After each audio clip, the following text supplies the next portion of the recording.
Kampus Merah, selamat datang di program terbaru kami, Potri, Podcast BEM Triwulan. Ini adalah program baru dari Kementerian Kominfo yang bertujuan sebagai sarana berbagi informasi menarik dan bermanfaat via podcast. Hal ini untuk memberikan pemahaman yang lebih terhadap informasi yang diberikan di setiap episode podcastnya. Nah, di episode pertama ini kita akan mengangkat tema serunya ngampus di Politeknik APP Jakarta. Oh ya, sebelum mulai ngobrol-ngobrolnya, aku mau memperkenalkan diri. Aku Nawal Laila Fitriani dari Prodi Manajemen Pemasaran Industri Elektronika Angkatan 2021. Nah, pada podcast kali ini aku nggak sendirian nih teman-teman. Aku ditemenin sama kakak cantik dan kece abis nih. Kakak ini adalah alumni Politeknik APP Jakarta Program Studi Marketing. Seorang mahasiswi berprestasi yang kemarin mendapat gelar cum laude. Dan juga dia ini Duta Kampus Politeknik APP Jakarta tahun 2019-2020. Langsung aja kita sambut Kak Ananda Irawadi. Halo Nawal, halo teman-teman audiens semua. Perkenalan diri dulu ya. Ya, boleh. Perkenalan diri dulu kali ya. Halo semuanya. Perkenalkan, nama saya Ananda Irawadi. Biasanya sih orang-orang manggilnya atau ngenalinnya itu dengan Ai gitu ya. Ai, Kak Ai, Mbak Ai, Mas. Siapa? Ibu Ai atau siapa kayak terserah. Pokoknya biasa dipanggilnya sih Ai. Saya angkatan dari 2018, berarti lulusan Politeknik APP Jakarta tahun 2021. Gitu aja kali ya, sedikit perkenalannya. Boleh Kak Ai. Jadi panggilan akrab Kak Ananda Irawadi ini Kak Ai. Bener ya Kak Ai ya? Betul. Oke ya. Kak Ai gimana nih kabarnya? Lagi sibuk apa nih akhir-akhir ini? Alhamdulillah baik-baik banget. Untuk akhir-akhir ini sih sibuknya cuman kerja aja ya. Kebetulan alhamdulillah sekarang juga udah kerjanya di salah satu bank BUMN di Indonesia juga sih. Itu aja sih kesibukan akhir-akhir ini. Oh ya, sama kemarin kan kita baru menyelesaikan juga ya untuk semester genap ya. Semester ganjil kalian. Nah, itu baru selesai juga sih di bulan Januari kemarin jadi asisten dosen. Jadi itu aja sih belakangan ini kesibukannya. Oke, jadi aman nih Kak ya? Berarti cuman kesibukannya baru kerja doang nih sekarang, minggu-minggu ini, akhir-akhir ini. Aman. Untuk belakangan ini ya, aman. Nah, Kak ini kan dari marketing ya Kak ya? Nah, boleh nih ceritain pengalaman Kak Ai selama ngampus di APP nih. Kakak kan waktu masuk tuh belum corona kan? Nah, masih offline gitu. Nah, boleh nih diceritain pengalamannya selama ngampus di APP, boleh tentang dosen-dosennya, matkul-matkul favorit Kak Ai, atau momen-momen waktu Kak Ai ngerjain project nih di marketing. Oke, wah ini bakal panjang banget sih ya ceritanya karena to be honest ini lumayan sangat mengesankan ya, sangat berkesan lah buat diri saya sendiri gitu ya kalau kuliah di kampus APP ini. Gitu pas masuk, awalnya masuk di kampus ini nggak pernah berpikiran bahwa akan seberat itu. Maksudnya akan seberat itu tuh seperti apa? Karena kan orang-orang kan banyak yang bilang ya kalau misalkan diploma 3 itu katanya bakal susah banget gitu karena bakal sambil kerja, bakal banyak praktikumnya kayak gitu. Ya kalau misalkan menurut orang-orang seperti itu ya saya juga kayak oh iya ya udahlah cuman kayak gitu doang gitu. Ternyata pas masuk di kampus ini tuh memang seberat itu. Kenapa seberat itu? Karena kan waktu itu masih offline ya posisinya dan waktu itu kalau waktu angkatan saya 2018 itu sistemnya itu masih belum dual system yang mana sebelum dual system ini setiap semesternya itu ada yang namanya project. Jadi kita akan ada 5 project 1, 2, 3, 4, 5 yang mana nanti kenapa nggak ada project 6 gitu karena kan kita 6 semester ya karena di semester 6 itu kita udah fokus tugas akhir jadi cuma ada 5 project aja. Nah, di saat masuk di semester 1 untuk mata kuliah teorinya awal-awalnya masih biasa aja, masih sama lah kayak SMA ya karena ada dosen yang ngajar, terus kita juga duduk kayak gitu. Cuman yang bikin bedanya itu adalah di saat praktikumnya. Di praktikumnya di mana di saat ada asisten dosennya yang masuk itu kita tiba-tiba kayak asisten dosennya tuh nggak ngejelasin lagi gitu, lo harus ngerjain ini, lo harus ngerjain ini, nggak gitu. Jadi kita benar-benar otodidak dan harus bisa sendiri. Yang mana ternyata hal itu pun juga berlanjut ke teori. Kalau misalkan si teorinya ini tuh ya udah gue ngasih, misalkan si dosen nih ngasih materi A gitu kan. Nah, ya udah si dosen ini bakal, yaudah nih gue kasih A, ya lo dari materi A ini harus nyari sendiri gitu untuk penjelasan ini, penjelasan itunya. Jadi agak kaget di situ sih, karena kita kan harus nyari sendiri juga kan. Seperti itu. Jadi gitu ya guys, pengalaman offline KAI. Nah, lanjut nih KAI. Nah, kan sempat juga jadi duta kampus ya KAI ya, di tahun 2019-2020. Nah, kenapa sih KAI ini tertarik buat jadi duta Politeknik APP Jakarta, Kak? Oke, ya jadi duta kampus itu waktu itu di semester 3 ya kalau nggak salah. Jadi waktu itu memang ada pembukaan duta kampus di Politeknik APP Jakarta dan itu pembukaan duta kampus yang kedua. Nah, apa sih motivasi saya ikut untuk duta kampus dan kenapa sih pengen banget ikut duta kampus? Sebenarnya sih saya juga nggak terlalu aktif yang namanya organisasi.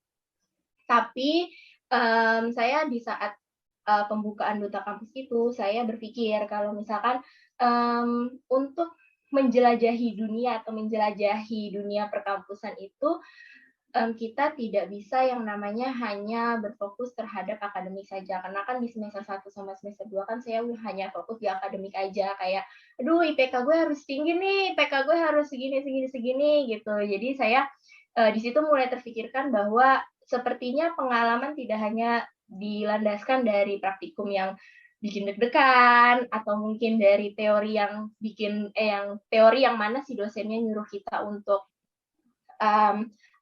untuk nyari sendiri materinya gitu. Jadi di situ saya mulai berpikir bahwa kayaknya ini duta kampus akan menjadi salah satu langkah saya untuk lebih mengenal luas gimana sih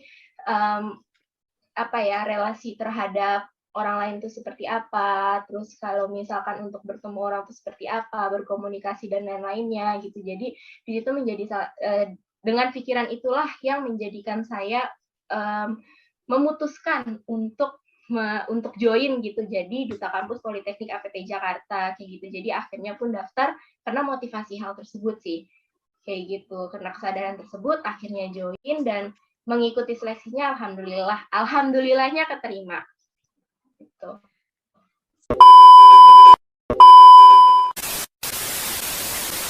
Kak Ai kan tadi di awal udah ngomong Kak Ai itu asdos. Nah, Kak Ai ini masih jadi asdos juga ya di prodi marketing, terus juga masih deket terus nih sama kampus. Nah, emang kakak ini basicnya emang suka ngajar atau gimana, Kak?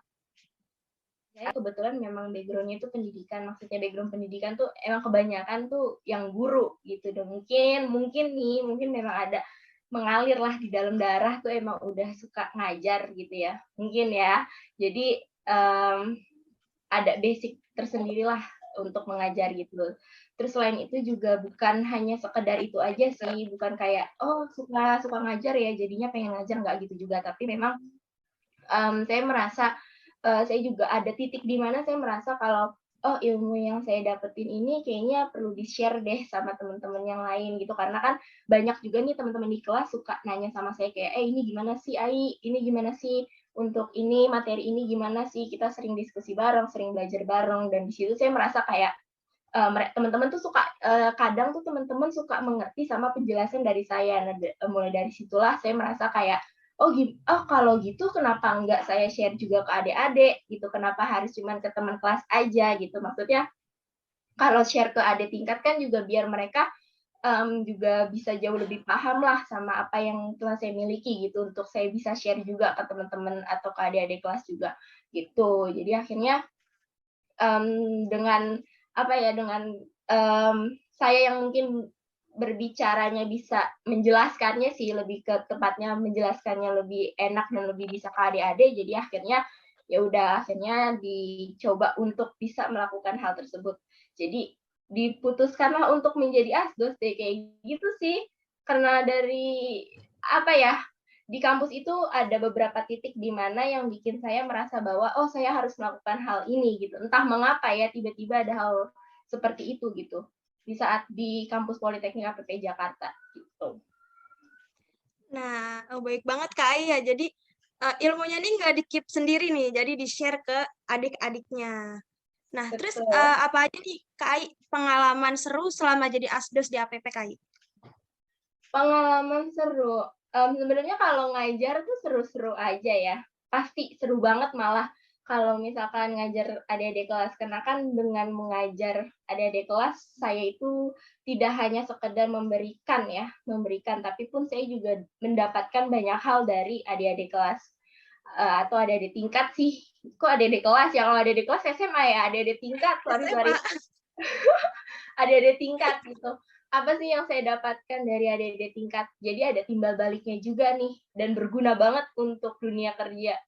Timbal baliknya itu adalah di saat saya menjadi asdos, saya akan memberikan materi atau memberikan ilmu yang saya miliki kepada adik-adik tingkat. Nah, apa yang mereka berikan ke saya itu adalah hal yang jauh lebih berharga. Apa sih hal yang jauh lebih berharganya itu? Hal yang jauh lebih berharganya itu adalah adik-adik tingkat saya ini memberikan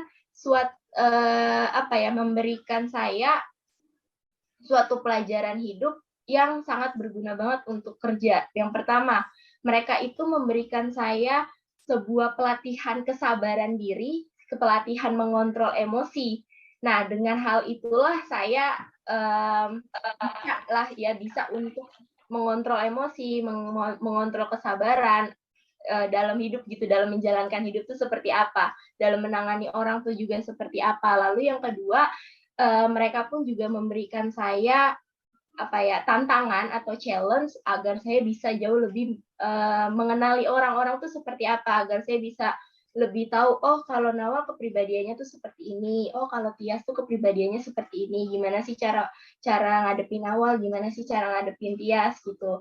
Jadi bisa lebih pengertian lah, lebih bisa tahu gimana kepribadiannya kayak gitu. Terus saya juga diberikan sama mereka tuh kayak Kak Ai tuh harus bisa loh mengerti kondisi Nawal, mengerti kondisi Tias atau Afifah itu seperti apa gitu. Jadi kayak misalkan, oh Nawal kalau misalkan online nih, oh Nawal nggak bisa datang karena sinyalnya jelek. Oh berarti di situ saya harus punya kemampuan juga untuk bisa memberi kayak bisa, oh iya harus ngertiin deh kalau misalkan Nawal ini emang lagi nggak bisa karena sinyalnya kayak gini kayak gitu sih kurang lebih. Berarti melatih diri supaya lebih baik juga bisa jadi ya Kak Ai ya, jadi asdos Betul, itu ya? melatih diri lebih baik banget.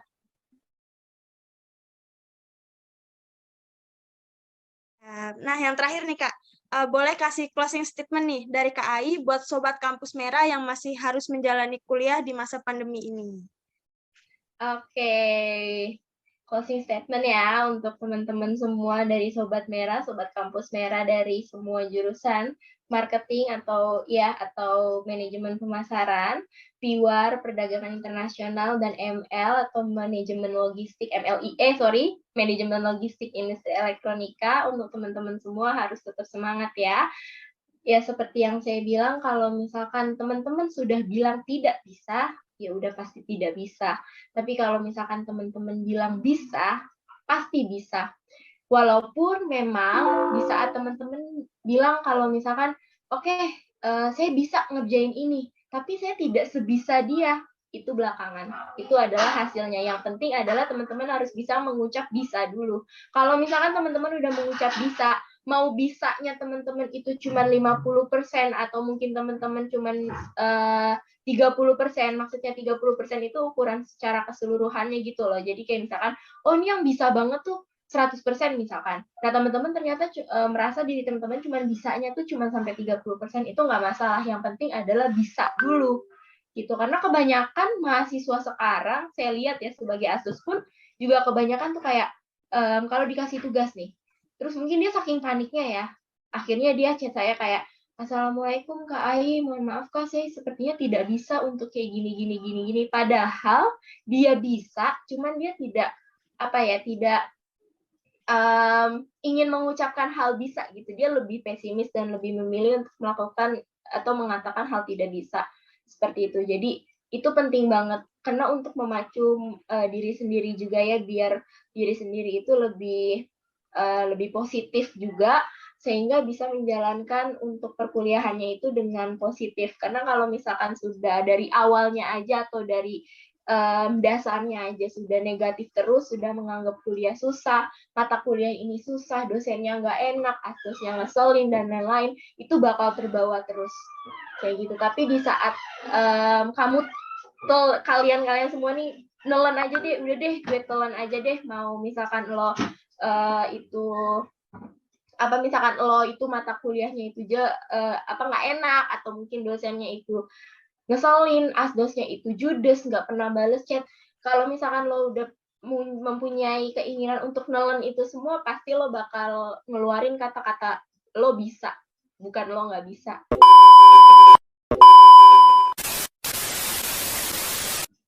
Nah, makasih banyak nih Kak Iya udah mau ngeluangin waktunya dan bersedia buat ngobrol-ngobrol bareng kita nih. Dan sharing-sharing juga di podcast kita yang pertama ini, by the way, Kak Iya. Ya, thank you banget juga ya untuk teman-teman BEM. Nawal, sampaikan juga salam untuk ketua BEM-nya ya. Terima kasih juga telah mempercayakan saya dan mengundang saya untuk ini program kerja kalian ya. Yang pertama lagi, dan saya diberikan kepercayaan untuk menjadi yang pertama gitu. Jadi mohon maaf juga kalau misalkan memang ada kekurangan-kekurangan dan ada kata-kata yang tidak berkenan bagi teman-teman semua, atau mungkin nanti pihak-pihak lainnya yang nonton kayak gitu, karena itu semua hanyalah asumsi atau pendapat pribadi saja. Maaf juga kalau misalkan kata-katanya agak-agak berbelit nih atau mungkin sulit dipahami maksudnya apa sih gitu. Mohon maaf ya semuanya. Terima kasih juga Kak Aid dan teman-teman yang udah menonton nih. Jaga kesehatan dan tetap semangat. See you di Potri selanjutnya. See you. Sampai ketemu di lain waktu. Kalau mau tanya-tanya bisa langsung tanya-tanya lagi aja ya. Siap.